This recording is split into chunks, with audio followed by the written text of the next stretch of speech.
Xin chào quý vị và các bạn. Rất vui được gặp lại mọi người trong phần 2 của loạt video top 15 thiên hạ đệ nhất Mỹ Nam trong tiểu thuyết Kim Dung. Ở phần 1, chúng ta đã chiêm ngưỡng 5 gương mặt Mỹ Nam với nhan sắc khuynh thành cùng những số phận đầy chông gai. Nhưng đó chỉ mới là khởi đầu. Phần 2 này sẽ tiếp tục đưa bạn đến với 5 chàng trai không chỉ sở hữu vẻ ngoài khôi ngô mà còn gánh trên vai những câu chuyện dở khóc dở cười, thậm chí bi thương đến nao lòng. Hãy chuẩn bị tinh thần để tiếp tục chiêm ngưỡng và khám phá nhé. Ngô Ứng Hùng, Lộc Đỉnh Ký. Ngô Ứng Hùng, một nhân vật vừa đáng thương vừa khiến giang hồ cười ra nước mắt trong Lộc Đỉnh Ký, là minh chứng sống động cho câu nói, đẹp trai chưa chắc đã sung sướng.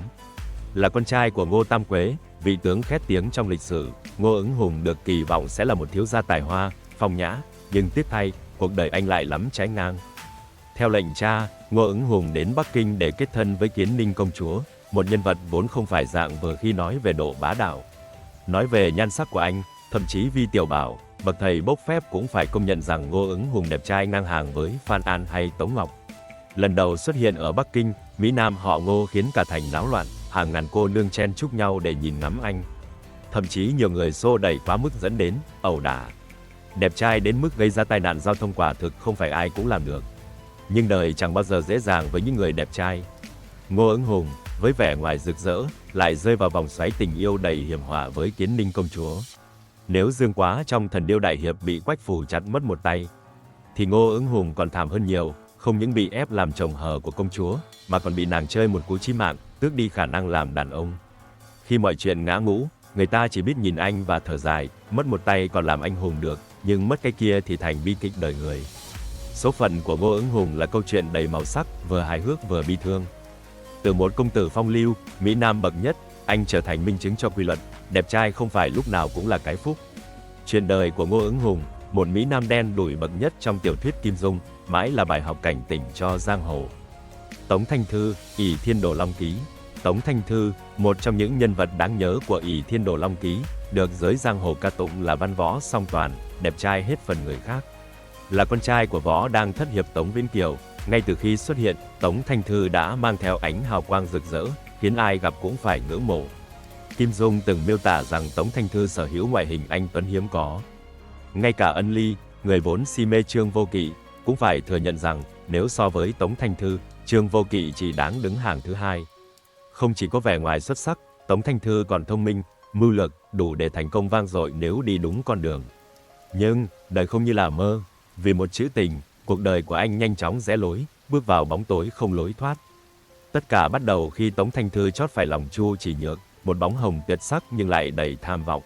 Vì muốn chiếm được trái tim nàng, anh không ngại làm những việc khiến giang hồ phải kinh ngạc. Từ việc lén lút rình trộm người khác tắm, một hành động khó mà bênh vực được, đến sát hại sư thúc, rồi phản bội võ đang, Tống Thanh Thư không ngần ngại đánh đổi mọi thứ chỉ để theo đuổi tình yêu. Chưa dừng lại ở đó, anh còn gia nhập cái bang, làm nội gián và tham gia vào các âm mưu hãm hại chính môn phái của mình, những người từng coi anh là niềm tự hào. Mỗi bước đi sai lầm của Tống Thanh Thư không chỉ phá hủy danh tiếng lẫy lừng mà còn đẩy anh ngày càng xa khỏi con đường chính đạo. Người đời thường nói, chết vì gái là cái chết êm ái, nhưng trong trường hợp của Tống Thanh Thư, đây là một cái chết cực kỳ bi thảm. Từ một thiếu niên tài năng, anh dần trở thành biểu tượng của sự lụi tàn vì tình yêu mù quáng. Hào quang ngày xưa tan biến, chỉ còn lại một bóng dáng cô độc chìm trong bóng tối. Bi kịch của Tống Thanh Thư là bài học đau lòng về sự lựa chọn trong cuộc đời. Nếu không để tình yêu chi phối lý trí, có lẽ anh đã có thể trở thành một anh hùng nổi danh thay vì kết thúc trong sự tiếc nuối của giang hồ. Trần Gia Lạc, Thư Kiếm Ân Cửu Lục. Trần Gia Lạc, tổng đà chủ lừng lẫy của Hồng Hoa Hội, là một nhân vật vừa tài hoa vừa phong độ trong Thư Kiếm Ân Cửu Lục. Dưới tay lãnh đạo của anh, Hồng Hoa Hội, một bang phái khét tiếng với tôn chỉ phản thanh phục minh, đã trở thành biểu tượng của lòng yêu nước và tinh thần chống áp bức. Nhưng ngoài sự nghiệp vang dội, đời tư của Trần Gia Lạc lại đầy những câu chuyện khiến giang hồ dậy sóng. Sinh ra đã mang thiên tư dĩnh ngộ, Trần Gia Lạc sớm bộc lộ tài năng hơn người. Mới 13 tuổi, anh đã đỗ giải nguyên, đến năm 15 tuổi, đã đường hoàng trở thành trạng nguyên. Không chỉ học vấn xuất chúng, phong thái của Trần Gia Lạc còn toát lên nét hào hoa, khiến ai gặp cũng không khỏi suýt xoa. Ngay khi vừa đăng khoa, Trần Gia Lạc đã được cố tổng đà chủ Hồng Hoa Hội đưa về Bắc Sơn, giao cho Thiên Chỉ Quái Hiệp để rèn luyện võ nghệ. Dưới sự đào tạo nghiêm khắc, anh không chỉ trở thành một võ sĩ tài ba mà còn giữ vững phong thái đĩnh đạc, khí chất ngút trời. Chẳng trách, chỉ cần anh bước vào giang hồ, hàng loạt trái tim thiếu nữ lập tức bị đánh gục. Một trong số đó là Hoắc Thanh Đồng, một cô gái người Hồi với vẻ đẹp thanh tú, diễm lệ, khiến cả vùng Tây Vực phải ngỡ ngàng. Hoắc Thanh Đồng không chỉ bị tài năng của Trần Gia Lạc cuốn hút mà còn say đắm khí chất phong trần của anh. Nhưng câu chuyện không dừng lại ở đó. Hóa ra, Hoắc Thanh Đồng không phải là người duy nhất bị rung động trước anh. Kha Tư Lệ, em gái của Hoắc Thanh Đồng cũng dành cho Trần Gia Lạc một tình cảm đặc biệt. Dù tình trong như đã, mặt ngoài còn nhưng ánh mắt nàng dành cho anh đã nói lên tất cả. Người đời thường nói, đẹp trai mới có nhiều đứa yêu, và trường hợp của Trần Gia Lạc là minh chứng rõ ràng nhất. Nếu không vì thời cuộc loạn lạc, có lẽ anh đã hoa thơm đánh cả cụm, và giang hồ sẽ chứng kiến một chuyện tình tay ba kinh điển. Nhưng đời không như là mơ, và sự nghiệp cứu nước của Trần Gia Lạc buộc anh phải đặt trách nhiệm lên trên tình cảm. Tuy nhiên, điều đó chẳng làm giảm đi sự quyến rũ của anh trong mắt người đời. Vừa đẹp trai, vừa tài năng, lại còn khí chất lãnh đạo, Trần Gia Lạc mãi mãi là một hình mẫu soái ca hoàn hảo trong thế giới kiếm hiệp kim dung. Lâm Bình Chi, tiếu ngạo giang hồ. Lâm Bình Chi, chàng trai sở hữu vẻ ngoài xinh đẹp lạ thường, nhưng số phận lại đen đủi đến khó tin trong tiếu ngạo giang hồ. Là nhân vật đầu tiên xuất hiện trong truyện, nhưng tiếc thay, trung tâm vũ trụ lại không thuộc về anh. Lâm Bình Chi chỉ đành ngậm ngùi làm nền cho những nhân vật sáng chói khác. Xuất thân là con trai của Lâm Chấn Nam và Vương Phu Nhân. Thiếu chủ của Phước Oai Tiêu Cục, Lâm Bình Chi được thừa hưởng toàn bộ nét đẹp của mẹ. Kim Dung từng miêu tả rằng ánh mắt thanh, mày sáng, tướng mạo hơn người, khiến ai gặp cũng phải thốt lên, đúng là trai nhà lành. Nhưng cuộc đời chẳng để Lâm Bình Chi tận hưởng vẻ đẹp ấy bao lâu. Bi kịch ập đến khi cả gia đình bị diệt môn, khiến anh phải lang thang khắp nơi, chịu đủ mọi sự sỉ nhục và cay đắng. Số phận đưa đẩy, Lâm Bình Chi được Nhạc Bất Quần nhận làm đệ tử và trở thành môn hạ phái Hoa Sơn. Nhưng dù được huấn luyện trong môn phái danh tiếng, tài năng của Lâm Bình Chi vẫn chỉ ở mức trung bình yếu. Nếu võ công của anh tầm thường bao nhiêu, thì tài lái máy bay, chiếm được trái tim tiểu thư Nhạc Linh San, lại đỉnh cao bấy nhiêu. Vẻ ngoài sáng sủa của Lâm Bình Chi đã khiến Nhạc Linh San, vốn luôn yêu thầm lệnh Hồ Sung, ngay lập tức thay lòng đổi dạ. Tiểu thư họ Nhạc nhanh chóng có mới, nới cũ, bỏ mặc chàng lệnh Hồ hết lòng vì mình.